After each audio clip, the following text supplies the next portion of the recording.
ابھی ابایا تک نہیں پہنوں گی. سبھی this is not for you. السلام علیکم. I hope you are having a great day. I have been thinking this topic for so long. میں نے کب کیسے اور کیوں پردہ شروع کیا. میں ایسی پرسنالٹی تھی یا میری ایسی مینٹیلٹی تھی کہ میں بولا کرتی تھی کہ میں کبھی ابایا تک نہیں پہنوں گی.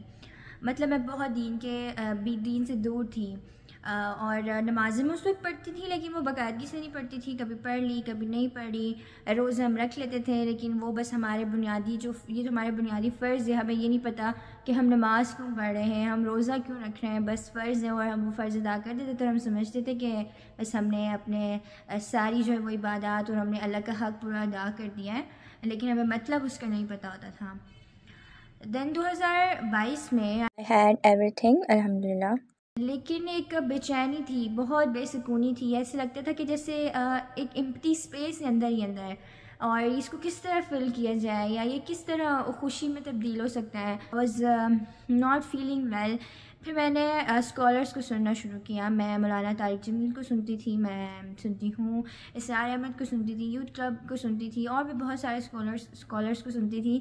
پھر جب میں انہیں سنا کرتی تھی تو ایک دین کی دلچسپی پیدا ہوئی آہستہ آہستہ کہ ہم تو کچھ جانتے ہی نہیں ہیں, ہمیں تو کچھ پتہ ہی نہیں ہے. ایسے لگتا تھا اور ہم کتنا دور ہیں اللہ سے. بس ہم اپنا نماز اور روزے رکھ کے کہتے ہیں کہ بس ہم نے ہر طرح کا فرض ادا کر دیا, حالانکہ ایسا نہیں تھا. اور بھی بہت ساری چیزیں ہیں جن سے ہم غافل ہیں, ہم انہیں اگنور کر دیتے تھے کہ اللہ تو معاف کرنے والا ہے, ہم نے تو کچھ کرنا ہی نہیں ہے. دل کا صاف ہونا چاہیے, چہرے سے یا بناوٹی طور پہ یہ چیزیں تو میٹر ہی نہیں کرتی ہیں. مطلب ہم اس طرح سے جو ہے ہمارا معاشرہ ہو چکا ہے, ہماری سوسائٹی اس طرح سے اس کو رنگ ایک دے دیا ہے مذہب کو کہ نہیں بس تم نے جو دل صاف رکھنا ہے, باقی ظاہری طور پہ تم جو بھی ہو ٹھیک ہو. میں نے اسکالرس کو سنا تو دین کو جاننے کا شوق پیدا ہوا. میں نے قرآن مجید کی تفسیر شروع کی. میں نے نمازوں کو میں نمازوں کو اور کنسسٹنٹلی طور پر پڑھنے لگ گئی. میں اگر فرض صرف پڑھتی تھی تو سنت نفل بھی ادا کرنے لگی اور کوشش کرنے لگی کہ میری کو نماز نہ چھوٹیں. جب قرآن مجید کی تفسیر شروع کی, ترجمہ شروع کیا, اسکالرس کو سنتی تھی تو وہ بہت پردے کا کہتے تھے, زور دیتے تھے عورت. تو میں اس وقت سوچتی تھی کہ پردہ ہے کیا, عورت کیا ہے, اللہ نے عورت کی تخلیق کیوں کی گئی ہے اور اس کو پردے کے لیے کیوں حکم دیا گیا ہے. اس وقت جب آپ نئے چیزیں سیکھ رہے ہوتے ہیں نا, میرے لیے وہ اسپیشلی چیزیں مطلب ہم جانتے تھے ہاں ٹھیک ہے پردہ ہوتا ہے, اوکے کرتی ہیں عورتیں, کیوں کرتی ہیں, بس اگنور کر دیتے تھے. لیکن جب آپ دین کو جاننے لگتے ہیں نا تو آپ کے ذہن میں بہت سارے سوال آتے ہیں. تو میں یہی کہتی تھی کہ عورت کو پردے کا حکم کیوں دیا گیا ہے, کہ ہماری عورتوں کی تخلیق کا کیا مقصد ہے.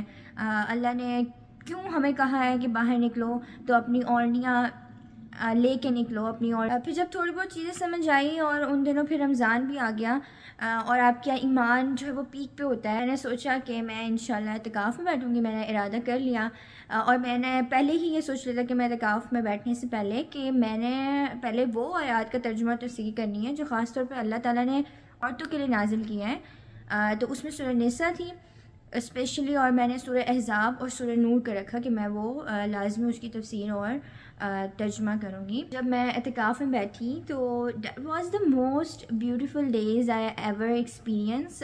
بہت ہی خوبصورت دن تھے وہ. اللہ کو بہت ہی قریب تر محسوس کیا. اس کی محبت کا جو سب سے زیادہ مجھے احساس ہوا وہ ان 10 دنوں میں ہوا. وہ ویسے ہی اللہ تعالیٰ ہم سے بہت محبت کرتے ہیں, لیکن وہ احساس جو ہوا نا وہ ان 10 دنوں میں ہوا. پھر جب میں سورہ احزاب کا تفسیر کر رہی تھی تو ایک سورہ احزاب کی آیہ نمبر 59 کا جو ترجمہ جو میں نے پڑھا وہ کچھ یوں تھا کہ اے نبی صلی اللہ علیہ وسلم اپنی بیویوں اور اپنی بیٹیوں کو اور مومنوں کی عورتوں کو فرما دیں کہ وہ اپنے اوپر اپنی چادر ڈال لیا کریں.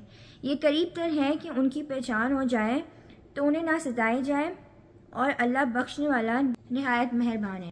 اینڈ دس آیا ہٹ می ہارڈ کہ ہم تو اللہ تعالیٰ کے 0.1% بھی ادا نہیں کریں.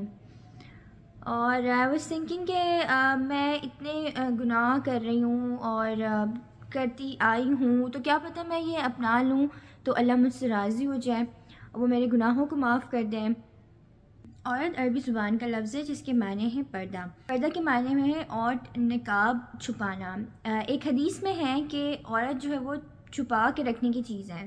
تو مطلب عورت کا مطلب ہی یہی ہے ڈھانکنا، چھپانا، کور رکھنا اپنے آپ کے لیے، اور یہ اللہ تعالیٰ نے ہمیں سارے حکم ہماری ہی پروٹیکشن کے لیے دیے ہیں۔ اور اعتکاف میں جو میں نے ارادہ کر لیا تھا الحمدللہ میں ابھی بھی وہ پورا کر رہی ہوں، اور انشاءاللہ اللہ مجھے اور ہمت دے، استقامت دے کہ میں اسے قائم رکھوں۔ پھر جب اعتکاف سے اٹھنے کے بعد میں نے فیملی کو فوراً نہیں بتا دیا بس میں نے کرنا ہے، میں نے آہستہ آہستہ ان کو بتایا۔ مطلب میں جب باہر جانے لگی تو میں کرنے لگی۔ پہلے شروع میں نے جس حجاب کیا، نقاب نہیں کیا، پھر 2-3 دفعہ جب میں باہر گئی تو میں نے کر لیا اور اپنی فیملی سے بھی شیئر کیا، اور الحمدللہ ان کی طرف سے مجھے کوئی رکاوٹ نہیں تھی۔ میں نے تقریباً 2022 میں اگست میں آئی تھنک میں نے شروع کر دیا تھا اپنا پردہ پراپر، اس کے بعد میں نے نہیں اتارا۔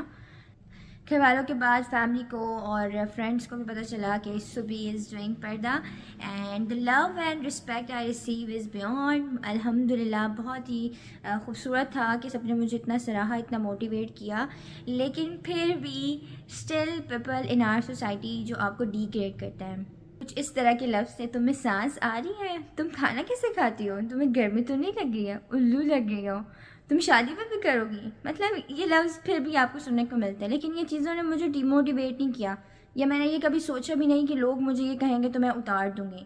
الحمدللہ میں اللہ کے لیے کر رہی ہوں، میں لوگوں کے لیے نہیں کر رہی ہوں، تو میں کبھی بھی یہ باتیں سن کے کبھی بھی جو ہے ڈی موٹیویٹ نہیں ہوئی ہوں، اور نہ مجھے کبھی برا لگا ہے۔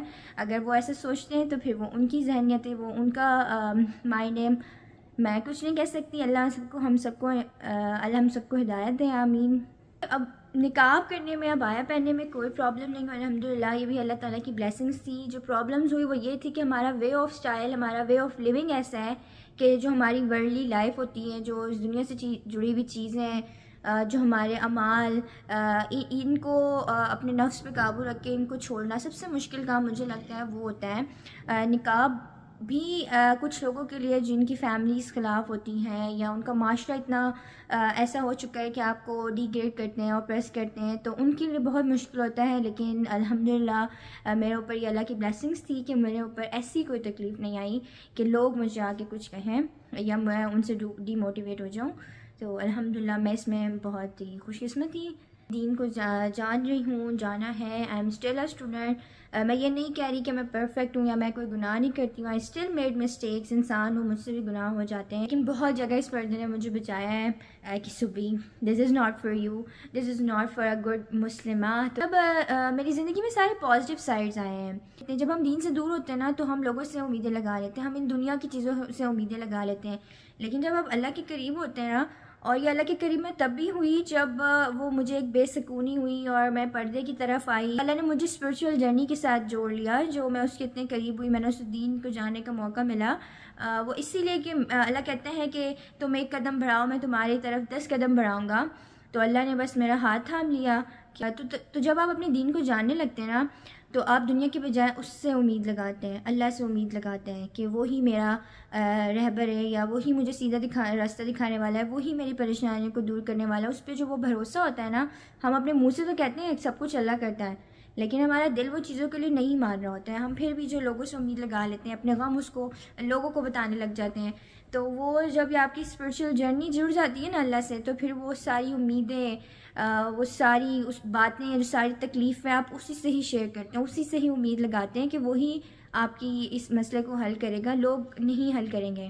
یہ تھی میری چھوٹی سی جرنی کہ میں نے کس طرح پردہ شروع کیا۔ اگر کوئی بھی آپ کو کوئی کوشچن ہے پردے سے ریلیٹڈ یا کچھ بھی، تو you can comment, I will answer.